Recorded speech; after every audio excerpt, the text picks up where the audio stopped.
Bismillahirrahmanirrahim. Assalamualaikum warahmatullahi wabarakatuh. Alhamdulillah, alhamdulillahilladzi arsala rasulahu bil huda wa dinil haq liyudhhirahu ala dini kullihi wa kafa billahi syahida. Asyhadu an la ilaha illallah wahdahu la syarikalah wa asyhadu anna Muhammadan abduhu wa rasuluh. Allah ta'ala badan a'udzu billahi minasy syaithanir rajim. Bismillahirrahmanirrahim. Yarfa'illahu alladhina amanu minkum walladzina utul ilma darajat. Rasulullah sallallahu alaihi wasallam man salaka tariqan yaltamisu fihi ilman sahalallahu lahu tariqan ilal jannah. Bahwa puji dan syukur senantiasa marilah kita panjatkan kehadirat Allah Subhanahu wa taala. Alhamdulillah, pada kesempatan kali ini kembali kita dapat bermajelis ilmu yang pada kesempatan kali ini kita akan mengkaji seputar takdir, ya. Takdir yang bisa berubah, ya, dan yang tidak berubah, agar keimanan kita kepada Allah Subhanahu wa taala semakin meningkat dan semakin kokoh. Salawat dan salam senantiasa disampaikan kepada junjungan kita Muhammad sallallahu alaihi wasallam yang kita nantikan syafaatnya kelak di yaumil akhir. Hadirin Allah, pembahasan takdir, ya, ini sulit, ya. Sebenarnya banyak orang yang apatis. Apatis itu apa? Pasif, yang negatif, menganggap, ya, tidak ada lagi ruang untuk merubah atau berusaha, ya. Dianggapnya sudah begitu, ya. Dari sananya manusia itu sudah ditentukan takdirnya, ya. Jadi hampir-hampir apa?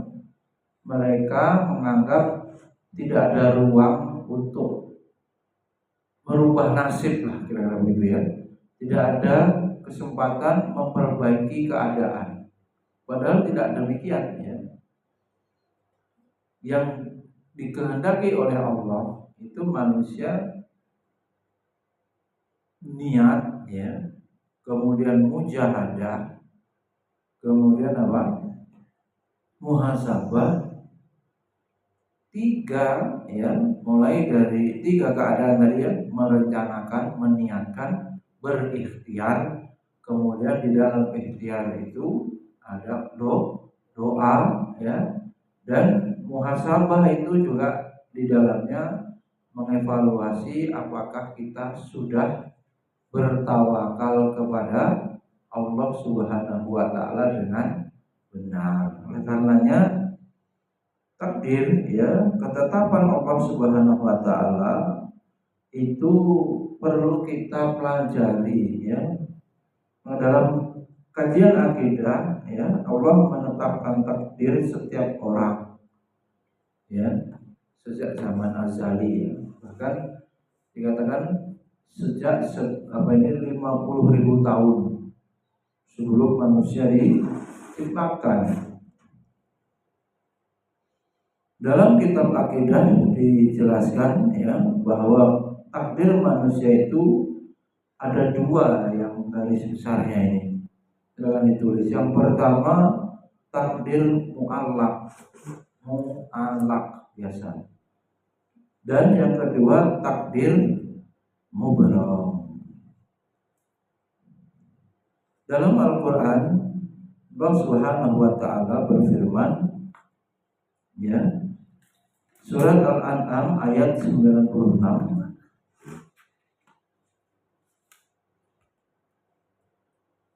yang bunyinya falikul isbahi wa ja'ala al-laila sakana wasyamsa wal qamara husbana dzalika taqdirul azizil alim.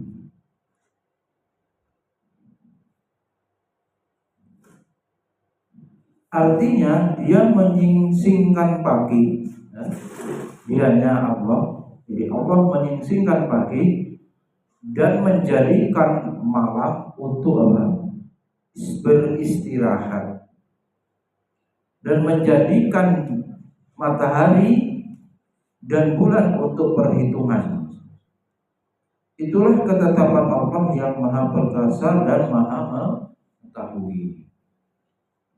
Alhamdulillah, pembagian takdir ya tadi pertama apa? Mu'allaq, dan yang kedua mubrom. Ya.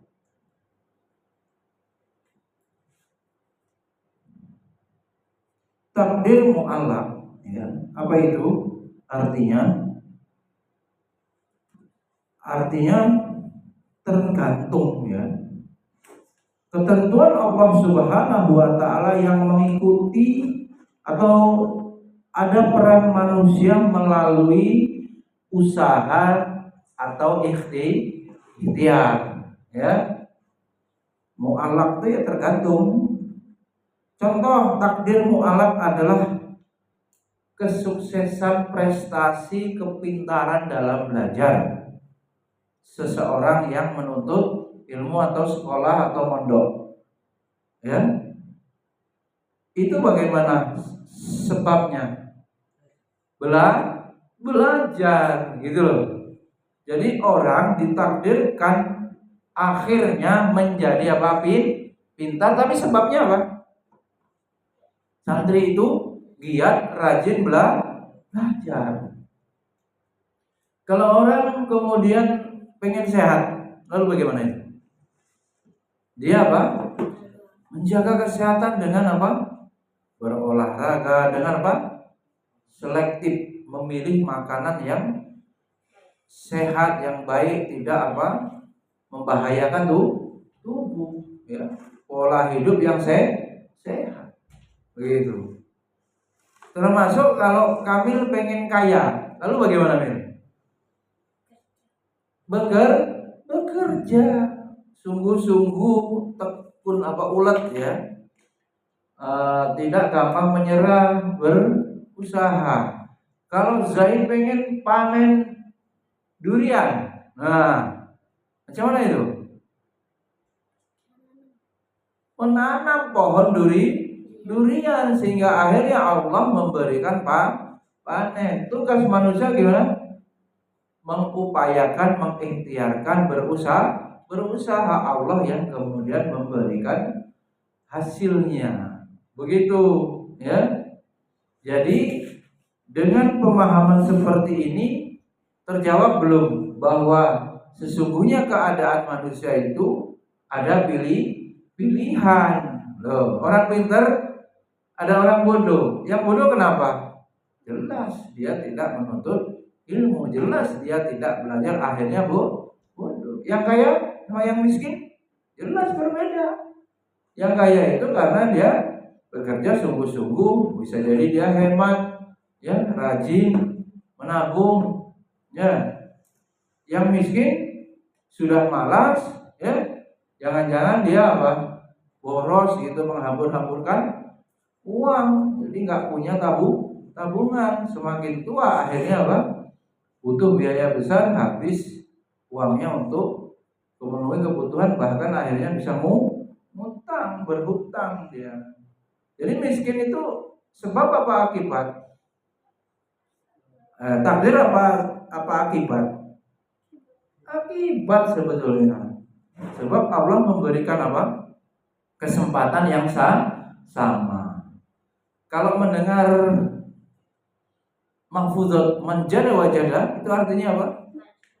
Barang siapa yang bersungguh-sungguh wajada akan menemukan atau berhasil. Tinggal manusianya berarti. Kaidahnya kan begitu. Bersungguh-sungguh menuntut ilmu berhasil pintar. Bersungguh-sungguh bekerja, ya kan? Berusaha akhirnya apa? Bisa kaya. Bersungguh-sungguh orang habis subuh olahraga, ya kan? Dia malah tidur. Yang sungguh-sungguh menjaga kesehatan tentu diberikan apa? Kesehatan. Yang malas-malasan akhirnya sakit. Dan seterusnya itu kiranya apa? Menjadi cara pandang yang benar dalam hidup ini, ya. Jangan menyalahkan keadaan, apalagi nyalain presiden. Presidennya siapa saja kalau memang orang malas ya tetap miskin. Ada yang begitu. Sama aja Presiden Prabowo, Jokowi tetap susah ya kamunya gitu. Jangan tergantung pada pemerintah. Ya, lihat dulu upayanya. Ya. Lihat dulu bagaimana usahanya, ya. Hadirin Allah, tergambar ya takdir mu'allaq itu peran manusia melalui usaha atau ikhtiar, ada upaya, ya. Allah apa? Memberikan modal potensi akal sehat, fisik, jasmani, ya. Dan Allah mengabulkan doa, ya. Begitu. Di dalam surat Ar-Ra'd ayat 11 Allah Subhanahu wa taala berfirman, ya.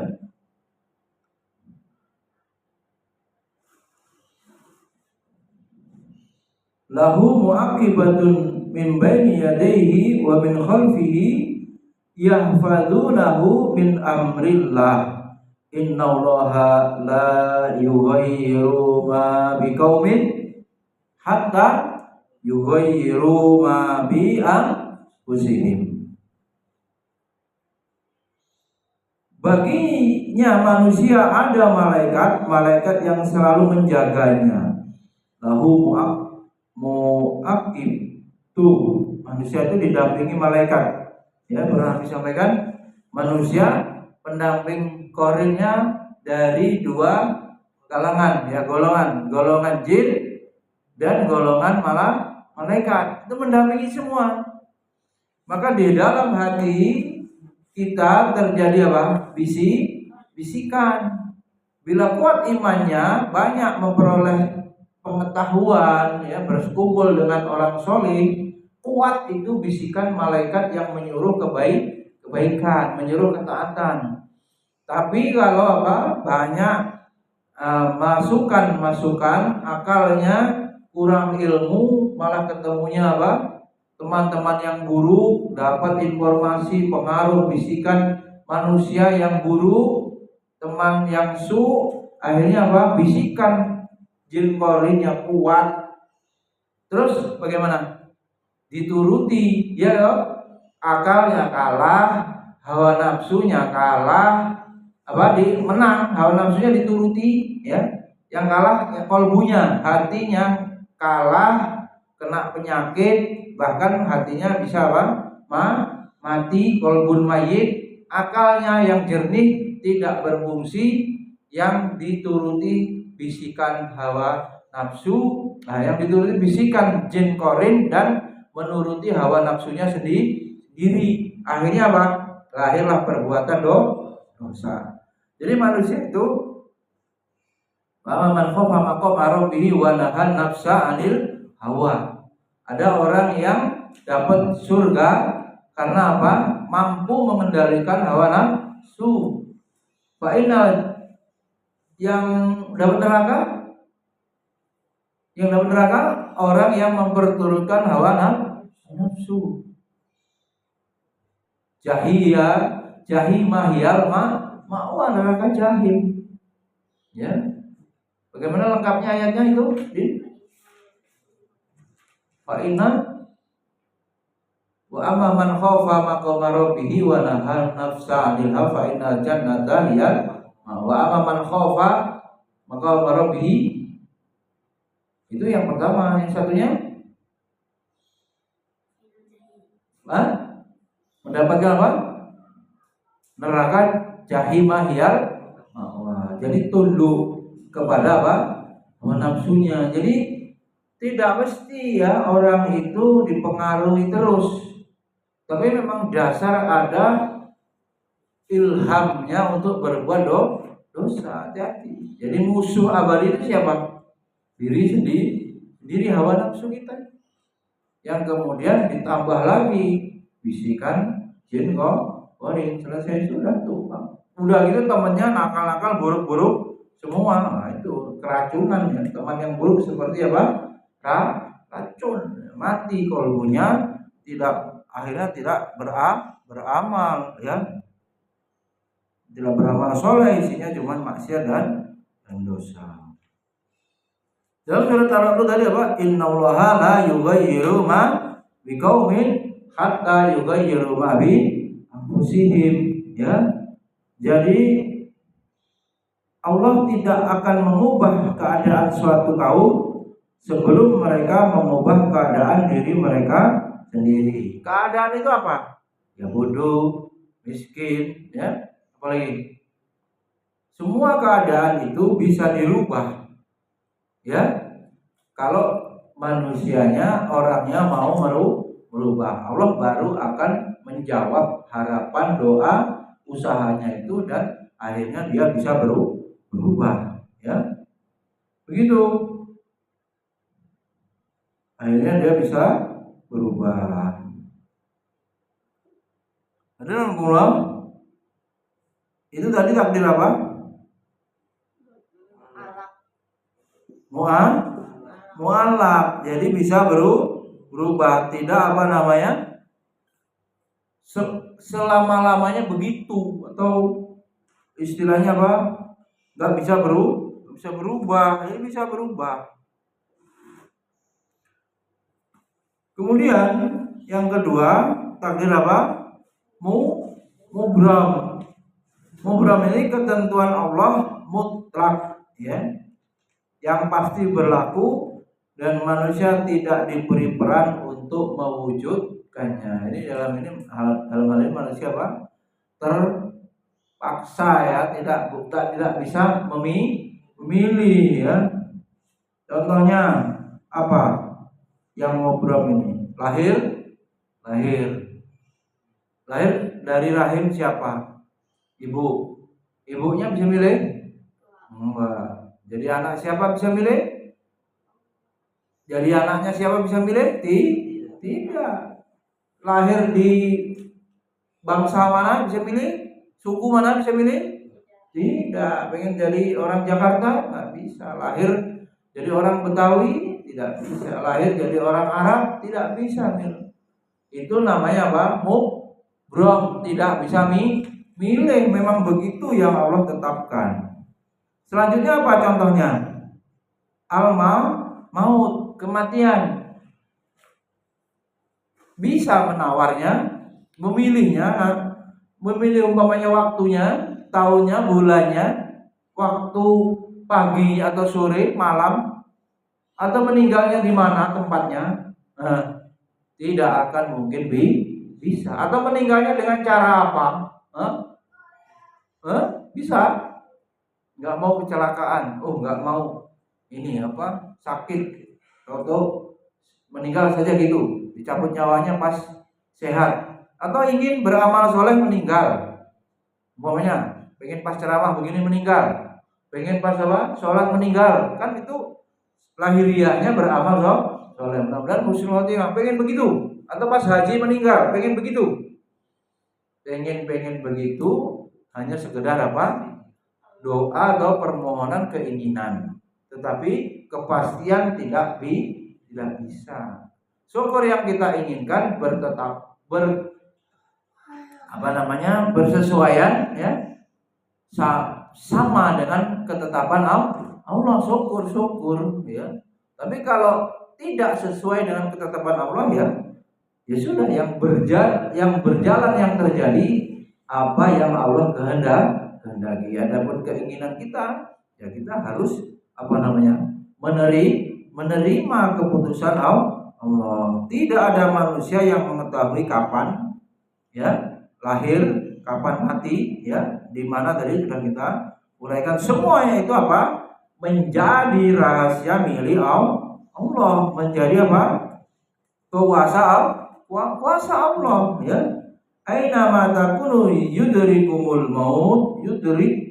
maut walau kuntum fi burujim musyayyadah wa in tusibhum hasanatu yaqulu hadhihi min indillah wa in tusibhum sayyi'atu yaqulu hadhihi min indik kullu min indillah fama liha ulail qaumi la yakaduna yafqahuna haditsa. Artinya dimanapun kamu berada, kematian akan mendapatkan kamu, kendati pun kamu berada di dalam benteng yang tinggi dan kokoh.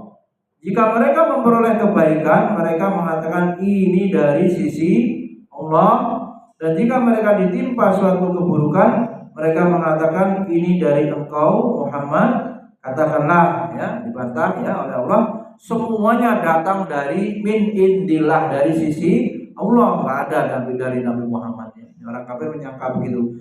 Maka mengapa orang-orang itu, orang-orang munafik yang hampir-hampir tidak memahami pembicaraan sedikit pun, ya.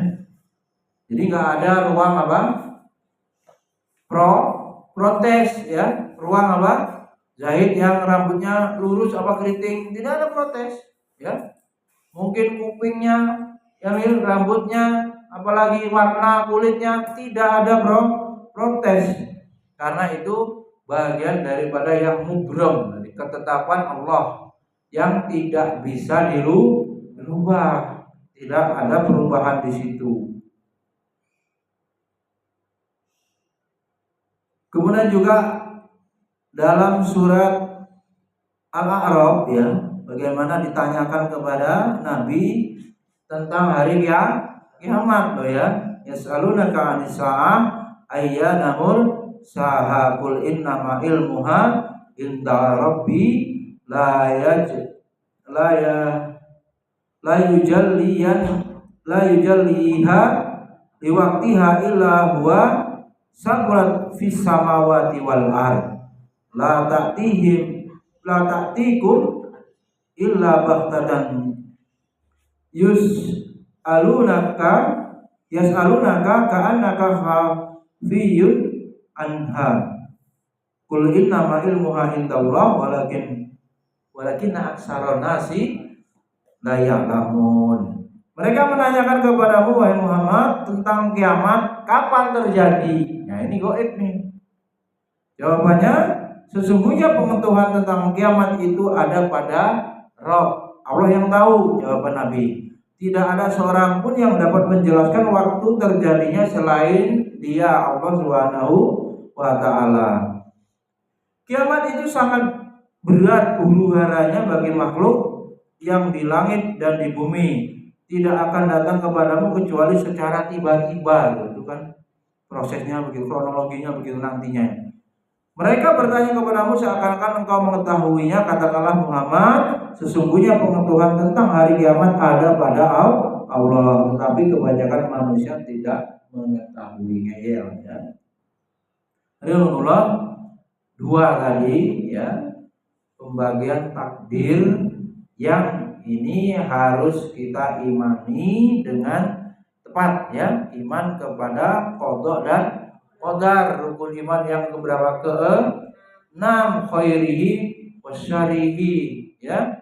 Apa itu iman? Al-iman amanu billahi wa malaikatihi wa kutubihi wa rusulihi wal yaumil akhir wal qadari khairihi wa syarihi. Karena santri semangat, ya. Jadi kalau antum melihat orang yang sukses menuntut ilmu, berarti diri pribadi antum bisa atau tidak? Jawabannya bisa, karena tidak ditetapkan manusia itu, karena itu termasuk takdir yang apa? Mu'allaq, yang bisa dirubah, bisa diupayakan, ya. Kalau kemudian optimis, ya, bersungguh-sungguh, berarti bisa pintar. gitu loh. Kemudian melihat orang yang sukses ekonominya gimana ya? Pengen mengikuti apa?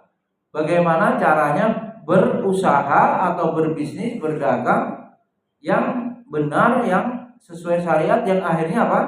Bisa dapat harta. Berarti apa? Kalau Allah memerintahkan membayar zakat, ayat zakat wa atu zakat rukun Islam, ya kan? Menunaikan zakat, memberikan infak, wa mimma razaqnahum yunfiqun, berarti apa? Di dalam syariat Islam Allah memerintahkan ibadah menggunakan uang. Berarti apa? Sesungguhnya Allah itu ingin manusia bisa apa? Melaksanakan perintah rukun Islam membayar zakat, kemudian juga rukun Islam haji, itu ibadah yang bukan hanya fisik tapi juga harus mampu memiliki uang. Berarti gimana? Allah aslinya pengen kita miskin atau pengen kaya? Coba bayangkan berapa perintah rukun Islam saya sudah 2 di situ kan? Berzakat dan haji. Pakai apa? Uang, coba. Belum lagi turunan bawahnya wakaf, infak. Pakai apa itu? Uang juga. Bisa berupa barang. Harus punya barangnya dulu. Wakaf tanah, beli tanahnya dulu kan? Pembangunan tempat ibadah, pesantren, masjid. Pakai apa? Uang. Dari mana itu? Nah, perintah apa? Infak. Infak pakai apa? Uang. Uangnya dari mana? Dari bekerja. Sesungguhnya Allah Subhanahu wa taala memerintahkan itu semua. Iya toh? Cuman apa batasannya? Remnya agama ini harus tidak boleh cinta dunia, menjadikan harta sebagai Tuhan atau tujuan. Harta dijadikan sarana untuk taat kepada Allah. Supaya bisa mengamalkan rukun Islam, jelas tadi disuruh, termasuk sholat. Sholat butuh baju nggak? Butuh listrik nggak? Butuh air nggak? Harus beli mesin. Semuanya pakai uang. Wajahidu bi amwalikum wa anfusikum, berjuang di jalan Allah, apalagi perang. Jelas pakai uang, biaya. Dengan harta. Nah, dengan harta berarti harus punya harta. Jadi orang Islam itu harusnya apa? Semangat, energik, tidak malas. Karena tidak ditemukan orang yang sukses itu malas, nggak ada ceritanya. Bahkan kita disuruh apa? Berlindung dari sifat malas. Allahumma inni a'udzubika minal ajzi wal kasali. Malas, merasa lemah, minder, dan malas nggak mau berusaha. Ya, jadi jangan salah ya. Kalau kita mempelajari agama ini bukan kemudian terus kita hanya mementingkan akhirat, tidak mempersiapkan bekalnya. Lah mau sampai akhirat lewat dunia dulu atau tidak? Lewat dunia harus ada modalnya kan? Harus ada bekalnya. Jadi adanya apa? Keseimbangan. Wabtaghu fi ma ataqallahu darul akhirah wala tansa nasibaka minad dunia. Kita harus seimbang. Yang seimbang itu berarti apa? Kalau timbangan itu umpamanya bekerja terus juga diimbangi, hari itu ada menuntut ilmu untuk bekal akhiratnya kan gitu. Bekerja ada ibadah yang wajib, ya tetap dikerjakan, bukan bekerja terus. Waktunya sholat ya sholat, waktunya tilawah Quran, berzikir. Habis itu bekerja. Ya, bekerja yang itu juga bisa bernilai ibadah, tapi kebanyakan apa? Manusia tidak seimbang, tidak adil dalam menyiapkan bekal akhirat dibandingkan dengan bekal dunia. Habis waktunya hanya untuk mengejar dunia, kemudian setelah punya harta sibuk menjaganya, malah tidak digunakan untuk ketaatan. Infak zakat nggak mau, ya kan, dilarang tuh, diancam. Kemudian infak pelit, wakaf apalagi. Dan banyak orang-orang yang sudah punya harta malah tidak naik haji, malah akhirnya apa? Katanya belum siap, macam-macam. Sebab hatinya sudah berat, tertutupi, penghalang dirinya dengan Allah, yaitu harta. Jadi jiwanya kotor. Itu. Maka kita harus imbangi, menuntut ilmu, kemudian bekerja, mensucikan jiwa, Kemudian kita gunakan adab-adab kepada harta dengan benar ya. Ini dalam memahami takdir ya, supaya apa? Kita hidup ini diridhai oleh Allah Subhanahu wa taala. Mudah-mudahan bermanfaat. Subhanakallahumma wa bihamdika asyhadu an la ilaha illa anta astaghfiruka wa atubu ilaik. Assalamualaikum warahmatullahi wabarakatuh.